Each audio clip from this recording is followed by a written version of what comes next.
मुख्यमंत्री जी कौन है, मुख्य सचिव कौन है, प्रमुख सचिव कौन है गृह, और विभाग में कौन कौन कहां बैठा है।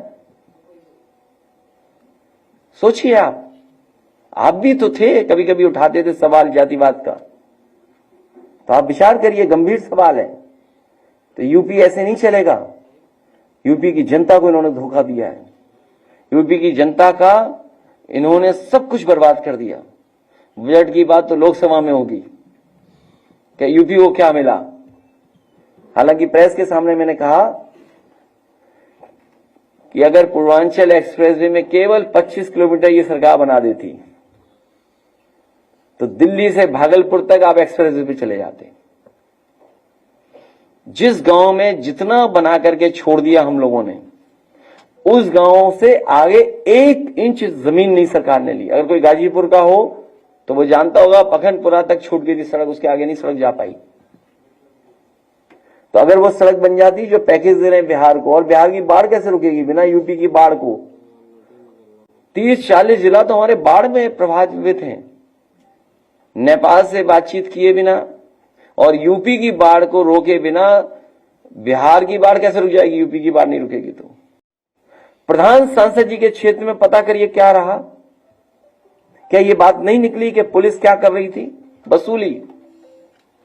और ये जो एनकाउंटर का जो डर दिखाते हैं, हमने और आपने कई बार सोशल मीडिया पे वो वीडियोस देखे हैं जहां पर पुलिस रेट तय कर रही थी कि टांग पे गोली मारी जाएगी तो इतना पैसा देना पड़ेगा।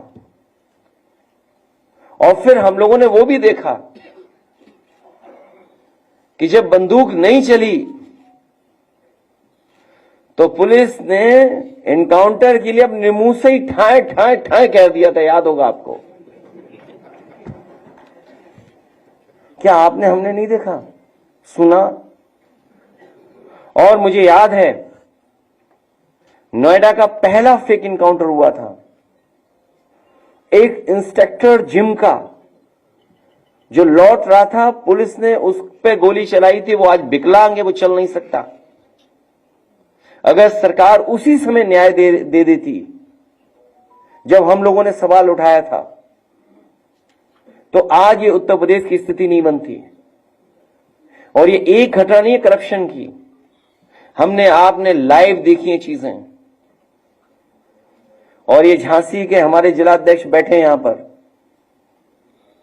एक नौजवान कुछ पैसे को लेन देन था पुलिस इंस्पेक्टर के साथ। वो रात में उसको पकड़ करके लेकर के उसकी हत्या की थी, एनकाउंटर किया था उसका फर्जी।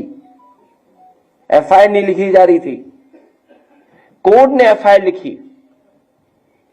और अखबारों के माध्यम से मैंने पढ़ा था, उसकी परिवार के सदस्यों ने और खासकर उसकी पत्नी ने कहा था कि अगर मुझे न्याय नहीं मिला तो मैं आत्महत्या कर लूंगी। दुख है इस बात का कि उस परिवार को ये सरकार न्याय नहीं दिला पाई, उसकी पत्नी ने आत्महत्या की। मैं कितनी कहानी बताऊं आपको।